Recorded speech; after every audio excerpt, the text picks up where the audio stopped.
Hello everyone, welcome to my YouTube channel Fancy Learning Learn with Fun. My name is Fancy Rajgopal. के लिए लेकर आई हूँ class 10 से एक और इम्पोर्टेंट चैप्टर जिसका नाम है from the diary of Anne Frank. तो ये जो चैप्टर है इसे diary of a young girl से एक्सट्रैक्ट किया गया है। ये एक ऑटोबायोग्राफी है जिसे फर्स्ट पब्लिश किया गया था 1947 में।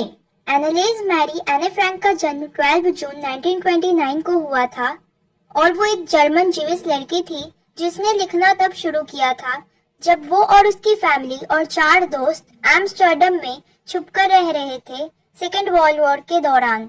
उसकी फैमिली जो है वो एम्स्टर्डम में चली जाती है जब नाजीज ने अपना पावर जर्मनी में बिठा लिया, लेकिन वो लोग पकड़े जाते हैं जब नाजीज अपना ऑक्यूपेशन नेदरलैंड तक एक्सटेंड करते हैं।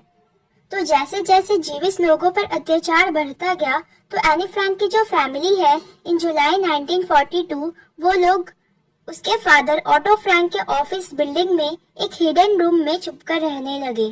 2 सालों तक छिपने के बाद किसी ने उनका पता बता दिया और वो लोग पकड़े जाते हैं और उन्हें कंसंट्रेशन कैंप में डाल दिया जाता है जहां पर एनी फ्रैंक की मृत्यु हो जाती है टाइफस की वजह से। यहाँ तक कि कुछ दिनों में उसकी सिस्टर मार्गरेट भी मर जाती है। उसके फादर ऑटो फ्रैंक ही सिर्फ जिंदा बच पाए थे और वो एम्स्टर्डम लौट कर आते हैं जब वॉर खत्म हो जाता है तो उन्हें एनी फ्रैंक की डायरी मिलती है। तो वो इसे एक यूनिक रिकॉर्ड समझकर इसे पब्लिश करवाते हैं जिसका नाम रहता है the diary of a young girl. तो ये जो डायरी है ये एनी फ्रैंक को उसके 13th बर्थडे पर मिला था और इसमें उसके लाइफ के कुछ इवेंट्स हैं जो कि स्टार्ट होते हैं 12 जून 1942 से और इसका जो फाइनल एंट्री है वो 1 अगस्त 1944 का है। तो ये डायरी जो है वो डच में लिखा गया था और इसे बहुत सारे लैंग्वेजेस में ट्रांसलेट किया गया। इनफैक्ट ये पूरे वर्ल्ड का सबसे ज्यादा पढ़ने वाला बुक बन गया। तो इस डायरी के ऊपर बहुत सारे फिल्म्स भी बने हैं। तो इस डायरी में एनी फ्रैंक ने लिखा है कि जब वो लोग नाजीज से छिपकर रह रहे थे तो उनका जो डेली लाइफ है वो कैसे जाता था, वो लोग अपना डेली लाइफ कैसे बिना साउंड किए स्पेंड किया करते थे, उन सभी के बारे में एनी फ्रैंक ने अपने डायरी में लिखा है। तो इस फोटो में जो एनी फ्रैंक है वो लिखती है कि ये वही फोटो है जैसा मैं हमेशा खुद को देखना चाहती हूँ और अगर ऐसा रहता है तो मे भी मुझे हॉलीवुड में आने का एक चांस भी मिल जाए। तो इसमें एनी फ्रैंक जो है वो अपने थॉट्स को इस डायरी में एक्सप्रेस करती है और ये डायरी एनी फ्रैंक को उसके 13th बर्थडे पर गिफ्ट किया गया था। तो वो अपने डायरी का नाम किटी रखती है जिसे वो अपना सबसे अच्छा दोस्त और सच्चा दोस्त मानती है। तो वो इस डायरी में अपने चाइल्डहुड के बारे में, अपनी फैमिली के बारे में और ऐसी बहुत सारी चीजों के बारे में मेंशन करती है जिसे उसने किसी को नहीं बताया था। तो चलिए चैप्टर का एक्सप्लेनेशन शुरू करते हैं। तो हमारा ये जो चैप्टर है ये कुछ ऐसे शुरू होता है, जो ऑथर है यानी कि एनी फ्रैंक वो बहुत ज्यादा ही स्ट्रेंज और अनयूजुअल फील कर रही थी जब वो अपने डायरी में अपने फीलिंग्स और एक्सपीरियंसेस के बारे में लिखने वाली थी, क्योंकि वो फर्स्ट टाइम ऐसा कर रही थी। इसके अलावा वो सोचती है कि फ्यूचर में एक 13 साल की स्कूल जाने वाली लड़की के डायरी को पढ़ने में कोई भी इंटरेस्टेड नहीं होगा। इनफैक्ट बाद में इवन वो भी अपने डायरी को पढ़ने में इंटरेस्टेड नहीं होगी। लेकिन फिर वो अपने सारे थॉट्स को साइड में रखती है और वो डिसाइड करती है कि वो लिखेगी क्योंकि वो लिखना चाहती थी। वो लिखना इसलिए चाहती थी क्योंकि उसके माइंड में ऐसे बहुत सारे थॉट्स थे जिनको वो लिखकर अपने माइंड से हटाना चाहती थी। ऐसा कहा जाता है कि किसी के थॉट्स को लिखने से वो एक थेरेपी की तरह एक्ट करता है। तो फाइनली जो एनी फ्रैंक है वो लिखने का फैसला ले लेती है। फिर जो एनी फ्रैंक है वो फील करती है कि लोगों से ज्यादा पेपर में ज्यादा कैपेसिटी होती है थॉट्स को एब्जॉर्व करने का। जो पीपल होते हैं, जो लोग होते हैं, उनमें लो पेशेंस लेवल होता है, लेकिन एक पीस ऑफ पेपर जो कि एक नॉन लिविंग थिंग है वो उसके थॉट्स को एब्जॉर्व करने के लिए मना नहीं करेगा। तो ये रियलाइजेशन उसे उस दिन आया जिस दिन वो बहुत ज्यादा ही सैड और कंफ्यूज्ड थी रोज के मुकाबले, और वो उस दिन डिसाइड नहीं कर पा रही थी कि वो बाहर जाए या घर पर ही रहे। तो फिर वो फाइनली घर पर ही रह जाती है और वो उदास सी होकर बैठ जाती है और वो सोचने लगती है। तो वो सोचती है कि पेपर में बहुत ज्यादा पेशेंस होता है और वो डिसाइड करती है कि उसके माइंड में जो कुछ भी है वो उस पेपर में लिख देगी और वो उसे किसी को पढ़ने नहीं देगी जब तक कि उसे कोई एक सच्चा फ्रेंड, एक रियल फ्रेंड नहीं मिल जाता। रियल फ्रेंड कहने से उसका मतलब है कि एक ऐसा फ्रेंड जिसके साथ वो अपने सारे सीक्रेट्स शेयर कर सके। फिर जो ऑथर है वो उस पॉइंट पर आती है और हमें बताती है कि वो लिखना क्यों चाहती थी। वो लिखना इसलिए चाहती थी क्योंकि वो बहुत ज्यादा ही लोनली थी, वो बहुत ज्यादा ही अकेली थी और उसके पास कोई फ्रेंड नहीं था जिसके साथ वो बातें कर सके। फिर वो हमें एक्सप्लेन करती है कि उसे एक फ्रेंड की जरूरत क्यों है। वो सोचती है कि जब वो किसी से कहेगी कि एक 13 साल की लड़की अपने लाइफ में अकेली है तो इस पर कोई विश्वास नहीं करेगा और प्रैक्टिकली देखा भी जाए तो वो अकेली नहीं है क्योंकि उसके पास एक लविंग फैमिली है। 30 पीपल ऐसे हैं जिन्हें वो अपना फ्रेंड्स कह सकती है। उसके पास लविंग आंट्स है और एक अच्छा प्लेस है रहने के लिए। तो इससे हमें पता चलता है कि एक हैप्पी फैमिली है उसकी। बट एक चीज है जिसकी उसके लाइफ में कमी है और वो है एक सच्चे फ्रेंड की जिसके साथ वो अपना सब कुछ शेयर कर सके। एनी फ्रैंक के जो दोस्त है वो उनके साथ एक गुड टाइम स्पेंड करती है और वो उनके साथ ऑर्डिनरी एवरीडे लाइफ में जो चीजें हैं वो शेयर करती है, लेकिन उसका जो लाइफ में एक्चुअल प्रॉब्लम्स है, जो सीक्रेट्स है, वो उनके साथ वो शेयर नहीं कर पाती। बहुत कोशिश करने के बाद भी वो उनसे क्लोज नहीं हो पाती। मे बी हो सकता है कि ये उसका ही फॉल्ट है कि वो उनके ऊपर ट्रस्ट नहीं कर पाती है और वो उन्हें अपना क्लोज फ्रेंड नहीं बना पाती है।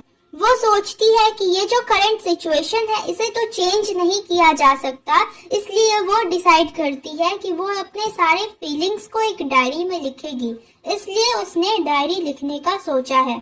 यूजुअली जब कोई डायरी लिखता है तो सबसे पहले वो अपने बारे में फॉर्मल मैनर में लिखता है, जो कि एनी फ्रैंक को करना पसंद नहीं था क्योंकि वो डायरी को अपना एक फ्रेंड बनाकर रखना चाहती थी और उसने डिसाइड किया कि वो अपने डायरी का नाम किटी रखेगी। तो वो सोचती है कि अगर कोई फ्यूचर में उसकी डायरी को पढ़ेगा तो अगर वो अपने लाइफ के स्केच को नहीं प्रोवाइड करेगी और वो सीधे स्टोरी से शुरू हो जाएगी तो ये बहुत ही इनइफेक्टिव लगेगा और ये बहुत ही बेकार लगेगा। तो ना चाहते हुए भी वो अपने डायरी को शुरू करती है अपने लाइफ का एक ब्रीफ सा डिटेल्स प्रोवाइड करते हुए। तो वो कहती है कि उसके जो फादर है वो दुनिया के मोस्ट लवेबल फादर है। वो कहती है कि उसकी फादर ने उसकी मदर से तब शादी करी थी जब वो 36 इयर्स के थे और उसकी मदर 25 इयर्स की थी। वो और उसकी बहन मार्गरेट दोनों का ही जन्म फ्रैंकफर्ट में हुआ था। जैसे ही एनी फ्रैंक 4 साल की हुई उसके फादर जो है वो हॉलैंड में चले गए। फिर उसकी मदर जो है वो सितंबर में हॉलैंड में गई और वो दोनों बहनें अपनी ग्रैंड मदर के साथ तब एकेन में थे। फिर दिसंबर में मार्गरेट जो है वो हॉलैंड चली जाती है और जब फरवरी में उसका बर्थडे था, मार्गरेट का बर्थडे था, तो उसके बर्थडे प्रेजेंट के रूप में एनी फ्रैंक को हॉलैंड लाया जाता है। तो हॉलैंड में एनी फ्रैंक को मॉन्टेसरी नर्सरी स्कूल में भेज दिया गया और ये उसका पहला स्कूल था। यहाँ पर उसने फर्स्ट फॉर्म से शुरू किया था। तो जब वो 6th फॉर्म में थी तो मिसेस क्यूपरस उसकी हेड मिस्ट्रेस थी और फेयरवेल के दिन उन दोनों के आंखों में आंसू थे, यानी कि वो दोनों ही रो रहे थे। इन 1941 एनी फ्रैंक की जो ग्रैंडमा थी वो बीमार पड़ गई थी, जिसकी वजह से उनका ऑपरेशन हुआ था और इसीलिए एनी फ्रैंक का जो बर्थडे है वो कम सेलिब्रेशन के साथ ही पास हो गया। अनफॉर्चुनेटली जनवरी 1942 में उसकी जो ग्रैंडमा है वो चल बसी और एनी फ्रैंक जो है वो अपनी ग्रैंडमा को सबसे ज्यादा मिस करती है। तो इस साल का जो बर्थडे है वो बहुत ही धूमधाम से सेलिब्रेट हुआ और पिछले साल जो बहुत ही कम सेलिब्रेशन हुआ था उसमें जो बाकी रह गई थी उस कमी को पूरी करने के लिए इस साल का जो बर्थडे है वो बहुत ज्यादा ही धूमधाम से सेलिब्रेट हुआ था एनी फ्रैंक का। तो बाकी सारी मोमबत्तियों के साथ ग्रैंडमा की कैंडल भी जलाई गई थी। फिर वो मेंशन करती है कि वो चारों अच्छे हैं और फिर वो प्रेजेंट डेट पर लेकर आती है 20 जून 1942 जब वो अपना डायरी लिख रही थी। तो यहाँ से एनी फ्रैंक की डायरी जो है वो शुरू होती है। तो ये जो डायरी है ये 20 जून 1942 का है। तो एनी फ्रैंक जो है वो अपना डायरी लिखना शुरू करती है। तो सबसे पहले वो लिखती है डियरेस्ट किटी। फिर वो मेंशन करती है कि कैसे उसकी पूरी क्लास जो है वो नर्वस है क्योंकि आज उनका रिजल्ट डिक्लेयर होने वाला है और ये बहुत ज्यादा ही अनप्रेडिक्टेबल है और ये एक टीचर्स की मीटिंग से डिसाइड होगा कि कौन से स्टूडेंट्स जो है वो सिलेक्ट हुए हैं नेक्स्ट क्लास में जाने के लिए और कौन स्टूडेंट जो है वो उनको पीछे ही रख लिया जाएगा, सेम क्लास में ही रोक लिया जाएगा। तो हाफ ऑफ द क्लास जो है वो बेट लगा रही थी कि फ्रेंड जीएन वो दोनों दो सिली बॉयज के ऊपर हंस रही थी। सीएन और जैक्वस दो बॉयज थे जिन्होंने अपनी सारी हॉलीडेज की सेविंग्स जो है वो बेट में लगा दी थी और वो दोनों एक दूसरे से कहे जा रहे थे। एक कह रहा था कि I am not going to pass, मैं पास नहीं होने वाला हूँ। तो दूसरा उसे कंसोल करते हुए कहता है कि हाँ तुम पास हो जाओगे। तो ये इनका सुबह से चल रहा था इन दोनों का। एनी फ्रैंक की जो फ्रेंड थी जीएन वो उन दोनों को पोलाइटली रोकने की कोशिश करती है जबकि एनी फ्रैंक जो है वो उन दोनों के ऊपर चिल्लाती है उन दोनों को रोकने के लिए, लेकिन कुछ भी काम नहीं करता। अब एनी फ्रैंक जो है वो कहती है कि अगर मुझसे पूछे तो मेरे हिसाब से अ क्वार्टर ऑफ क्लास को पास नहीं करना चाहिए क्योंकि वो हार्डली रिस्पॉन्ड करते हैं क्लास में या फिर वो हार्डली किसी एक्टिविटीज में पार्ट लेते हैं। तो वो उनको डमीज कहकर रेफर करती है और वो कहती है कि अ क्वार्टर ऑफ क्लास को पास नहीं करना चाहिए। फिर वो कहती है कि ऐसा नहीं भी हो सकता है क्योंकि टीचर्स के जो डिसीजंस है उनको प्रेडिक्ट नहीं किया जा सकता, यानी कि जो टीचर्स है वो मोस्ट अनप्रेडिक्टेबल क्रिएचर्स है अर्थ पर, यानी उनके डिसीजंस को प्रेडिक्ट नहीं किया जा सकता। अब एनी फ्रैंक जो है वो कहती है कि वो अपने फ्रेंड्स को लेकर वरीड नहीं है क्योंकि उसे पूरा विश्वास है कि वो लोग पास हो जाएंगे, लेकिन एक ही सब्जेक्ट है जिसको लेकर वो लोग श्योर नहीं है और वो है मैथमेटिक्स। एनीवे फिर वो कहती है कि अब वो लोग कुछ नहीं कर सकते सिवाय वेट करने का और तब तक के लिए वो एक दूसरे को होप दिलाते रहेंगे, आशा दिलाते रहेंगे। फिर वो कहती है कि उसके जो सारे सब्जेक्ट के टीचर्स हैं उनके साथ उसका जो रिलेशनशिप है वो बहुत ही अच्छा है सिवाय मैथ्स प्रोफेसर के। उसके जो मैथ्स टीचर है वो उसके टॉकेटिव बिहेवियर से बहुत ज्यादा ही इरिटेट रहते हैं और उनके बहुत सारे वार्निंग्स के बाद भी एनी जो है वो उनके क्लास में बात करना नहीं छोड़ती है, जिसकी वजह से वो उसे एक्स्ट्रा होमवर्क देते हैं पनिशमेंट के तौर पर। तो उसका जो फर्स्ट होमवर्क था वो था एक एसे और उसका टॉपिक था चैटर बॉक्स, जिसके बारे में वो सोचती है कि ये बहुत ही वियर्ड सा टॉपिक है और इसके ऊपर कोई क्या ही लिख सकता है। तो उस दिन शाम को जब वो अपना सारा होमवर्क खत्म कर लेती है तो उसे उस एसे के बारे में याद आता है। तो वो उस टॉपिक के ऊपर सोचने लगती है और वो सोचते सोचते फाउंटेन पेन का जो टिप है उसको च्यू करने लगती है। तो ये जो जेस्चर है ये हमें बताता है कि कोई जो है वो डीपली सोच रहा है।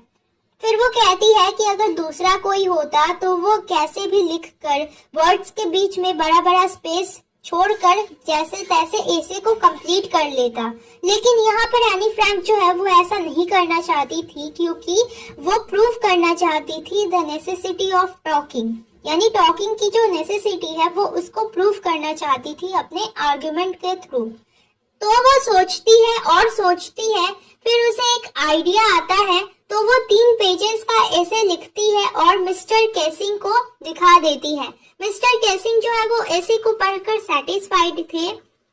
तो उस एसे में उसने लिखा होता है कि बात करना एक स्टूडेंट का ट्रेट होता है, एक कैरेक्टर होता है और वो इसे कंट्रोल में रखने की पूरी कोशिश करेगी, लेकिन ये जो बात करने का उसका जो हैबिट है ये उसे क्योर नहीं कर सकती क्योंकि ये हैबिट उसे अपनी मदर से मिला है, क्योंकि ये जो कैरेक्टर है उसने अपनी मदर से इनहेरिट किया है।